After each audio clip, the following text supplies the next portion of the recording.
Agora são 6 horas e 51 minutos. Eu tenho pela linha telefônica o Dr. Daniel Aliev, que é veterinário. A partir de agora, o quadro Pet aqui no Jornal da Fã. Mundo Pet. Meu caro Daniel Aliev, muito bom dia.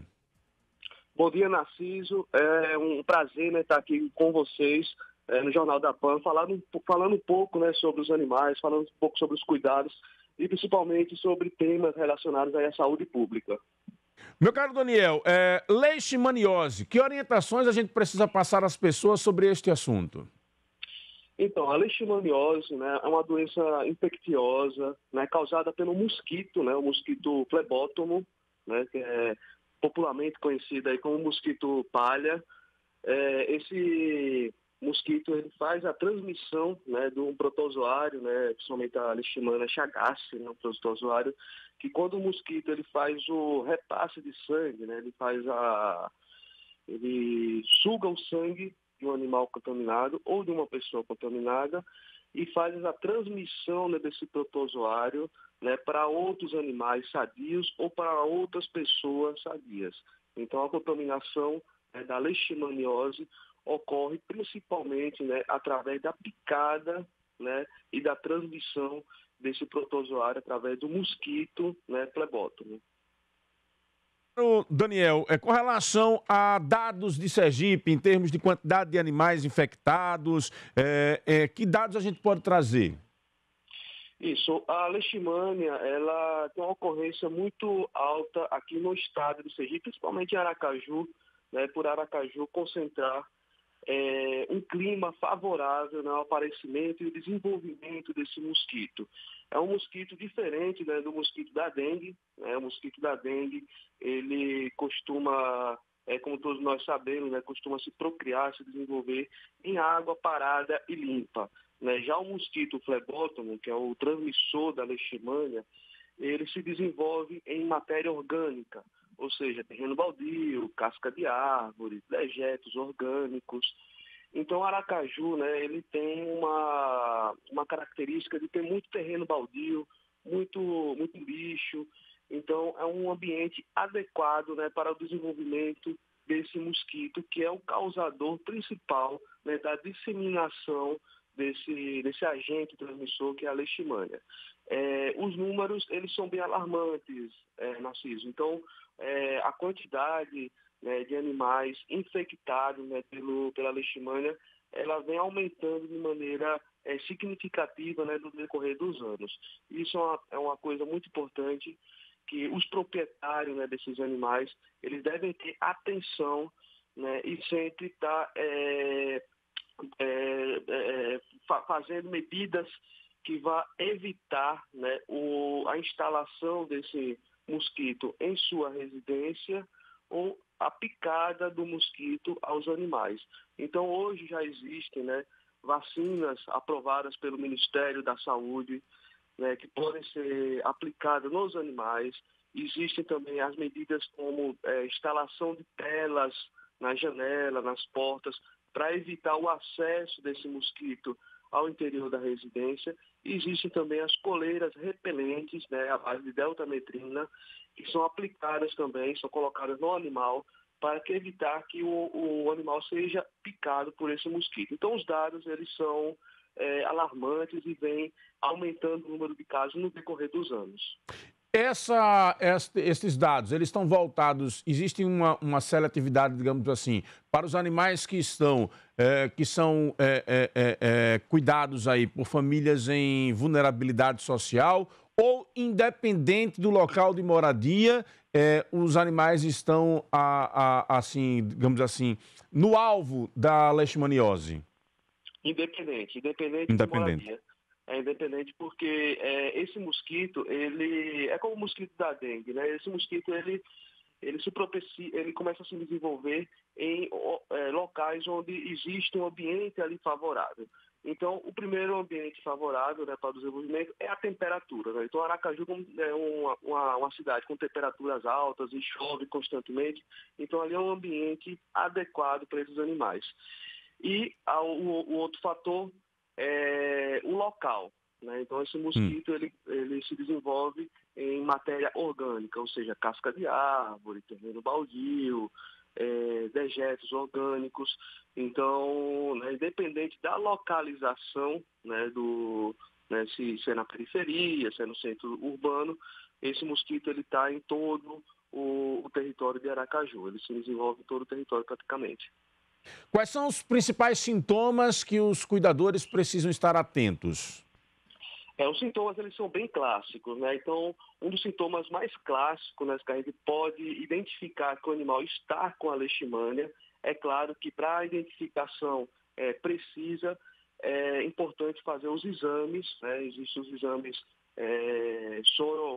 sorológicos que a gente pode fazer, existe a punção, né, na medula óssea para identificar o parasita, mas independente desses exames laboratoriais, né, o tutor ele pode estar atento, né, a alguns sinais que podem ser observados, né, no cão. Por exemplo, crescimento de unhas exagerados.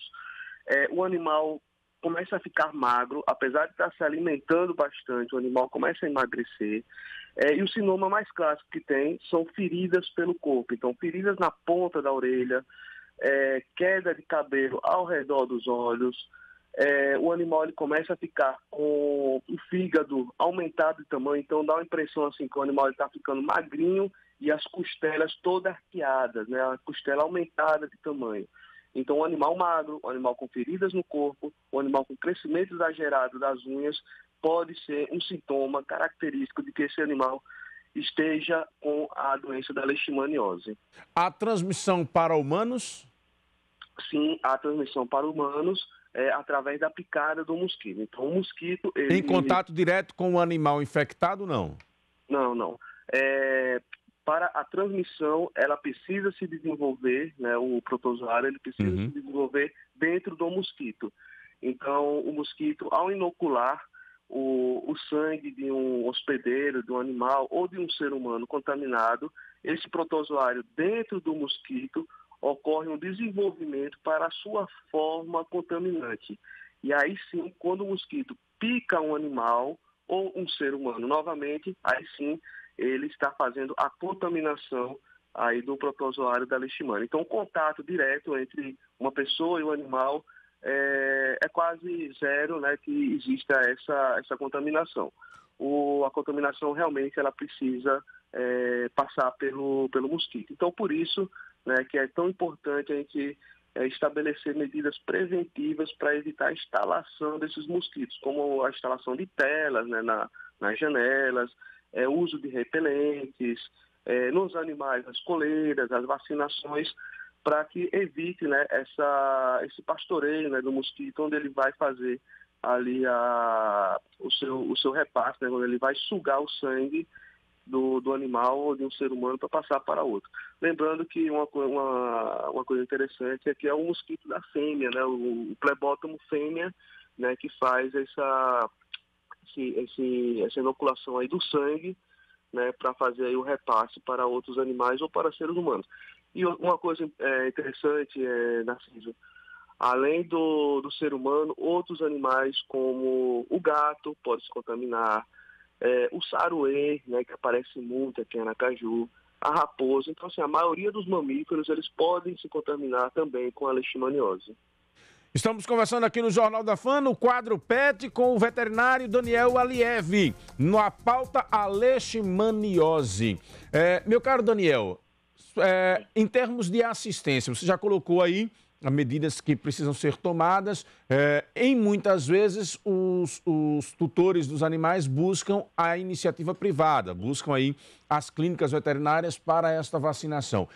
Setor público, há uma assistência para o combate à leishmaniose?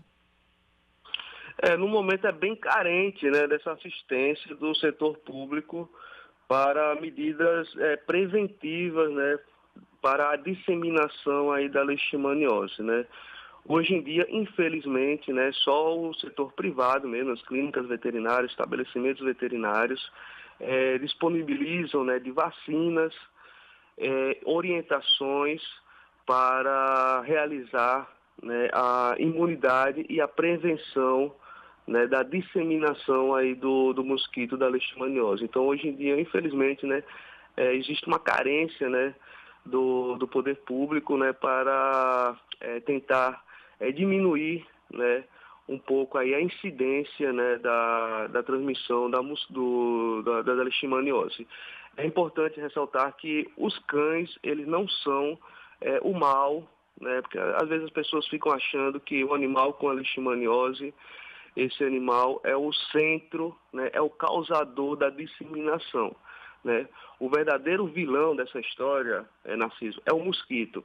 Então, assim, medidas, né, para evitar o crescimento e a proliferação desse mosquito são as verdadeiras medidas que devem ser realizadas.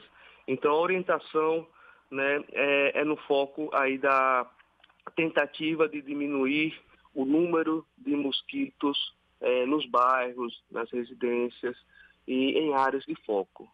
Perfeito. Meu caro Daniel Aliev, muito obrigado pela sua participação aqui no Jornal da FAM. Tenha um bom dia. Espaço sempre aberto aqui para a gente, ao longo do ano, debatermos nesse quadro PET, viu?